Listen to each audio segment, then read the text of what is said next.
Am vândut toate acțiunile mele la compania asta și în acest videoclip îți voi spune de ce am vândut și ce am făcut cu banii pe care i-am scos din această companie. Sper că nu te-am luat prin surprindere cu faptul că am postat încă un videoclip și încă un update atât de repede. V-am spus că o să încerc să devin mai activ. În videoclipul acesta vom discuta de ultimele mele mișcări la bursă și cum arată portofoliul public. Ce companii voi cumpăra luna aceasta și ce companii am vândut. Nu vă mai țin să așteptați, compania pe care am vândut-o este Palantir. Palantir este probabil cea mai bună companie de AI în momentul acesta. O companie care a crescut în ultimul an cu 458%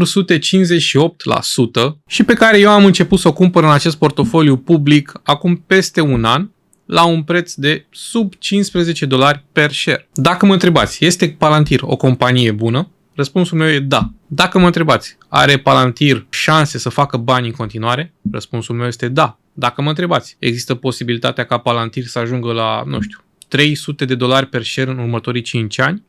Răspunsul este da. Toate aceste posibilități există. Motivul pentru care eu am vândut Palantir este unul simplu. În acest moment, deși potențialul de upside este foarte mare, la fel este și potențialul de downside. Adică, față de momentul în care am cumpărat eu Palantir la sub $15 per share, riscul a crescut exponențial. La $15 per share, vă spun sincer, aveam aproape zero risc, cel puțin în mintea mea. Consideram că la $15 per share, această acțiune este mult subevaluată și este imposibil să nu faci profit din ea. Asta era părerea mea atunci. La $140 per share, lucrurile se schimbă. Există în continuare potențialul de a face profit, dar acum potențialul de a pierde bani cu Palantir a crescut. Și de ce zic asta? Dacă ne uităm pe evaluarea financiară a lui Palantir și, uite, putem folosi Seeking Alpha pentru asta, mergem foarte frumos la valuation și ne uităm la un PE pentru Palantir. Este un PE de 307. S&P, de exemplu, tranzacționează istoric la un PE de 20.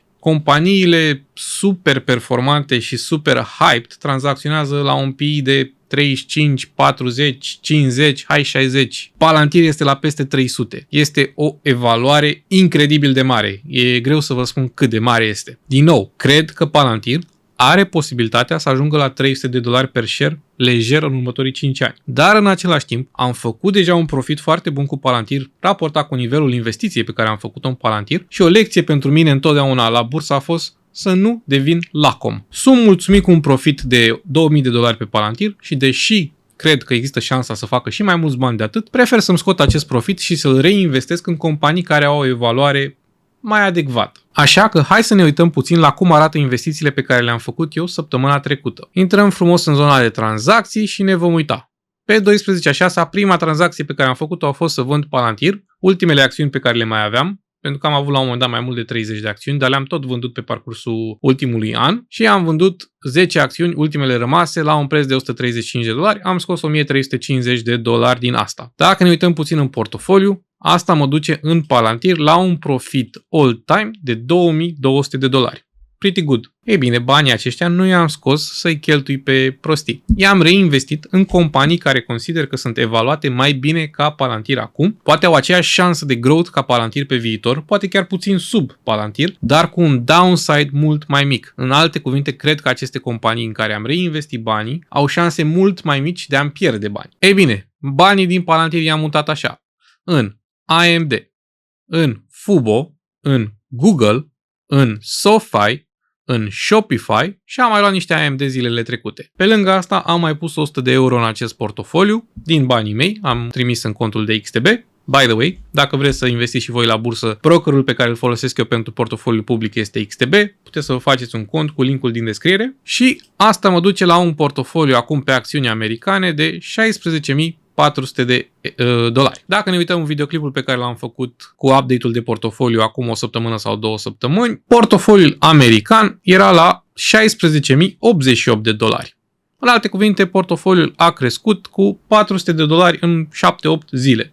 Cred că este un profit chiar decent. Desigur, irelevant, pentru că în câteva zile poate să scadă cu aceeași sumă fără nicio problemă. Profitul pe care l-am acum pe acest portofoliu este de 46%, $5.000. În continuare am poziții deschise la Fubo, Elf, Shopify, Nike, Adobe, PayPal, Google, SoFi și AMD.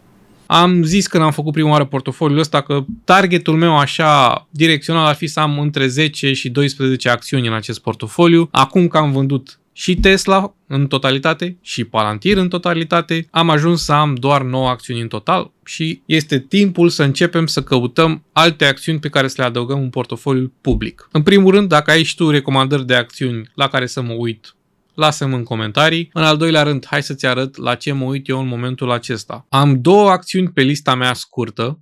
Nu țin foarte multe acțiuni în watchlist pentru că vreau să le analizez foarte în detaliu înainte să cumpăr în ele. Iar aceste 2 acțiuni sunt Amazon și Salesforce. Aceste 2 acțiuni sunt cele 2 pe care le consider în momentul acesta pentru a le adăuga în portofoliul meu public. Și dacă sunteți interesați de vreuna dintre ele, poate facem un videoclip în care o analizăm în mod detaliat împreună. Acum, ca să recapitulăm, portofoliul public are cea mai mare poziție în ELF, unde am un profit de 56% și mă gândesc să vând aproximativ 10 din acțiunile la ELF și să reduc poziția la undeva la $2000. Acești bani probabil îi voi folosi să investesc în următoarele acțiuni pe care doresc să le cumpăr. Pentru că nu vreau neapărat să cresc acest portofoliu accelerat cu sume lunare investite din banii mei. Prefer să o țin cât mai realistic, fiind portofoliul public pe YouTube, pe care vreau să-l discutăm împreună și în care vreau să vă arăt cum se poate construi de la zero o avere. M-am gândit că cea mai bună idee ar fi ca în fiecare lună să investesc doar cât câștig din YouTube. Iar având în vedere faptul că nu prea am mai făcut YouTube în ultimul timp, nici măcar nu ar fi sume prea mari. Probabil ar fi undeva între 150 și 250 de euro per lună investiții din banii mei în acest portofoliu. Totul ar trebui câștigat din aprecierea acțiunilor, vânzare și revânzare. Vindem acțiunile supraevaluate, scoatem profitul,